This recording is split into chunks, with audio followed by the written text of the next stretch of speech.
শুধু একটা ভুলের কারণে মানুষ মানুষকে ভুলে যায়, মানুষ মানুষকে ছেড়ে চলে যায়। অথচ হাজারটা ভুলের পরেও আল্লাহ মানুষকে ছেড়ে দেয় না, মানুষকে ভুলে যায় না। আল্লাহ চায় যে সেই মানুষ ফিরে আসুক।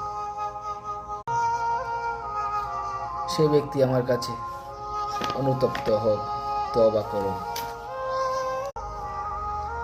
আমি আল্লাহ আবার তাকে আমার কাছে গ্রহণ করে নিব।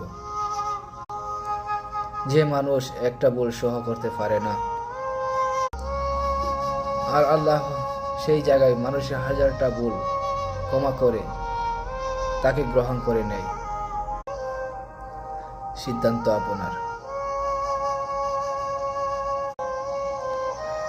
যে রব আপনাকে এত ভালোবাসে,